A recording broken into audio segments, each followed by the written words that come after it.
Hello everyone, doctor Nikita is here और आज के वीडियो में हम कवर करेंगे एच.एल.वी. डेरोजियो की एक ब्यूटीफुल सी poem the harp of India. Harp एक म्यूज़िकल इंस्ट्रूमेंट होता है जिसमें तारें लगी हुई होती है गिटार की तरह।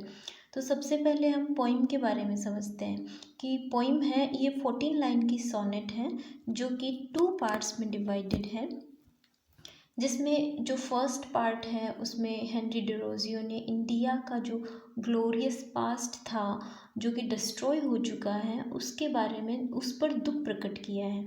और सेकंड पार्ट में हम देखेंगे कि डेरोजियो की वो ये आशा है कि ये जो हमारा ग्लोरियस पास्ट था इंडिया का, इंडियन वैल्यूज़ थी, कल्चर, लिटरेचर जो था इंडिया का, वो वापस से क्या हो सकता है, लौट कर आ सकता है।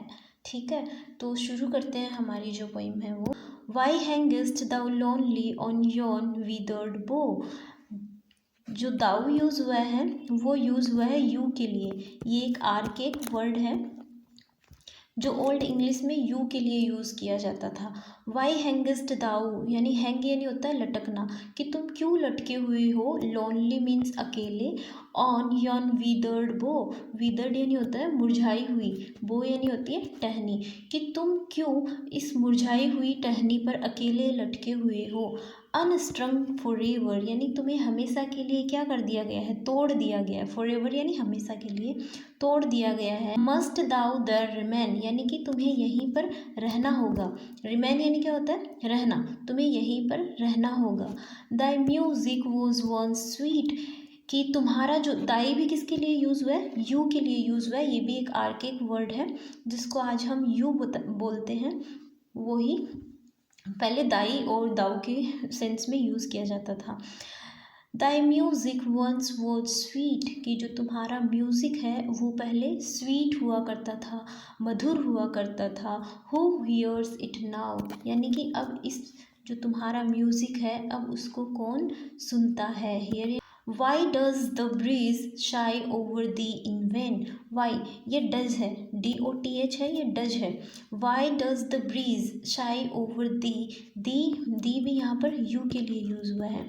ठीक है, यू इन वेन, ये हवाएं जो है, शाई यानी क्या होता है, आहें भरना, कि वेन यानी होता है व्यर्थ में ही, कि ये जो हवाएं हैं ये व्यर्थ में ही तुम पर क्यों आहें भरती है।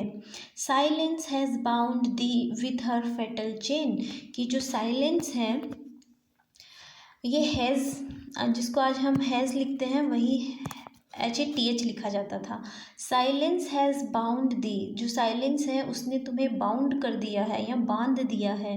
विथ हर फेटल चेन, फेटल यानी क्या होता है, जानलेवा जो चेन है उसमें तुम्हें बांध दिया है। किसने, साइलेंस ने। Neglected mute and desolate art thou, neglected यानी तुम्हें नेग्लेक्ट कर दिया है, म्यूट यानी शांत कर दिया है, एंड डिसोलेट यानी उपेक्षित कर दिया है, अनदेखा कर दिया है। आर्ट किसके लिए यूज़ हुआ है, आर के लिए। ठीक है, यू में दाउ मीन्स यू, कि तुम कैसे हो चुके हो, नेग्लेक्टेड हो, म्यूट हो और डेजोलेट हो चुके हो। Like ruined monument on desert plain, अब इसकी तुलना की है किसके साथ में, एक रूइंड मॉन्यूमेंट होता है ना, जो नष्ट हो चुका जो स्मारक होता है उसको जैसे प्लेन्स में फेंक दिया जाता है ना, डेजर्ट प्लेन में, बंजर भूमि में फेंक दिया जाता है, ठीक उसी प्रकार तुम्हें फेंक दिया गया है, इग्नोर कर दिया है। ओ मैनी ए हैंड मोर वर्दी फार देन माइन, यानी मैनी ए हैंड यानी बहुत सारे ऐसे हाथ थे या फिर बहुत सारे ऐसे लोग थे, मोर वर्दी फार देन माइन, जो मुझसे भी अच्छा लिखा करते थे या मुझसे भी अच्छा काम किया करते थे। ये राइटर बता रहे हैं अपने बारे में कि बहुत सारे ऐसे लोग थे जो मुझसे अच्छा लिखते थे, मुझसे अच्छा काम करते थे।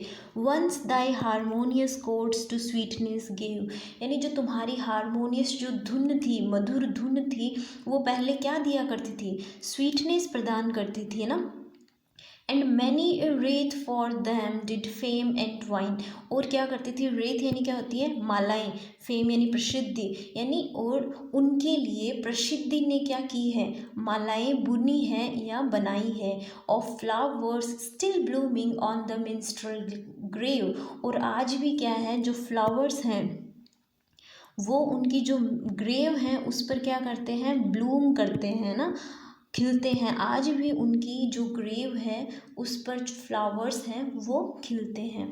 दोज हैंड्स आर कोल्ड, लेकिन अब वो हैंड्स क्या हो चुके हैं, कोल्ड हो चुके हैं, ठंडे हो चुके हैं, या फिर वो हाथ अब मर चुके हैं। मतलब वो लोग मर चुके हैं जो बहुत अच्छा लिखा करते थे, बहुत अच्छा उनकी आर्ट थी, वो अब क्या हो चुके हैं, मर चुके हैं।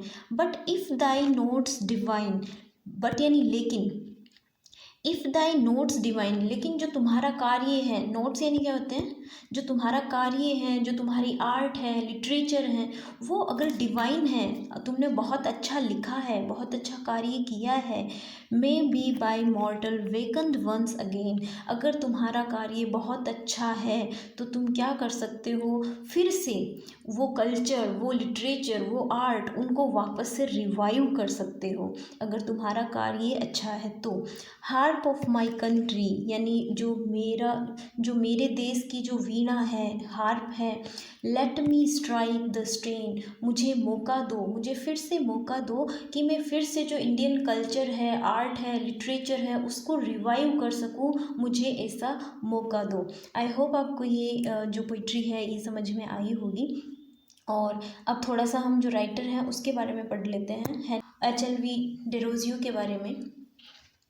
ये एक रिनाउंड पोइट माने जाते हैं और educator in India during 19th century से ही was Indian and was the first Indian poets to write in English, यानी ये इंडिया में एक ऐसे राइटर्स हैं जो पहले ऑथर्स माने जाते हैं, जहाँ से इंडियन लिटरेचर की शुरुआत हुई इंग्लिश में लिखने की, वहाँ से ये राइटर माने जाते हैं। The poem the harp of India by Henry HLV Derozio have 14 lines as we have read, which is a characteristics of sonnet, जो कि हमने पढ़ा कि एक sonnet है, and traditional sonnet from such as Petrarchan, Shakespearean sonnet, ये बस इतना ही है। The rhyme scheme क्या है, AB AB BA BC DC DC BB। अब